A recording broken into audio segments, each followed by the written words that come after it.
నేను చంద్రబాబు నాయుడు గారి మీద కేంద్ర ప్రభుత్వం మీద ఒత్తిడి తెచ్చి రాయలసీమ లిఫ్ట్ ఇరిగేషన్ ఆపిచ్చిన అధ్యక్ష నా చరిత్ర ఇది, నీ నీతి గది.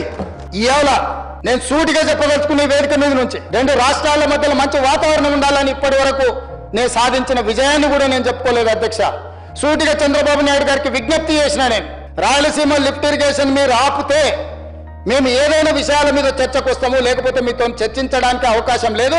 మొట్టమొదట 3 టీఎంసీలు పర్ డే అక్రమంగా నిర్మిస్తున్న రాయలసీమ లిఫ్ట్ ఇరిగేషన్ పనులను మీరు ఆపండి అని మేము వారిని క్లోజ్డ్ రూమ్ లో అడిగితే మా మీద గౌరవంతో రాయలసీమ లిఫ్ట్ ఇరిగేషన్ ఆపేసింది అధ్యక్ష.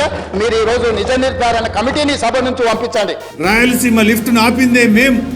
నేను చంద్రబాబు నాయుడు చెవులో చెప్పినా నేను చెప్పంగా నేను ఆపిండట. అరే ఎట్లా అది ఆధారాలు చూపిస్తే చూడండి.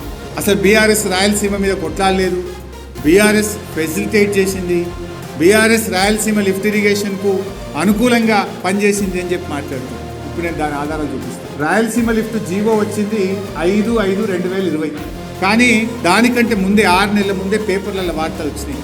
కాంగ్రెస్ ప్రభుత్వం ఇట్లా రాయలసీమ లిఫ్ట్కు ప్లాన్ చేయబోతుందని ప్రముఖ పత్రికల్లో, ఆ పత్రికల పేర్లు కూడా ఇక్కడనే చూడండి, V6, Sakshi, Andhrajyothy, Times of India, Indian Express, Eenadu, ఇంకా చాలా పేపర్లు ఉన్నాయి. అయితే పత్రికల్లో వార్తలు వస్తే మనం 29/1/2020 జీవో వచ్చింది 5/5/2020.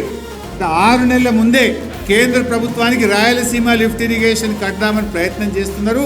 దాన్ని ఆపాలే, తెలంగాణ ఎట్టి పరిస్థితుల్లో అంగీకరించదు, ఇది చట్ట విరుద్ధము అని ప్రాజెక్టు జీవో రాకముందే 6 నెలల ముందు మేము కంప్లైంట్ చేసింది మన బీఆర్ఎస్ ప్రభుత్వం. అది మన నిజాయితీ.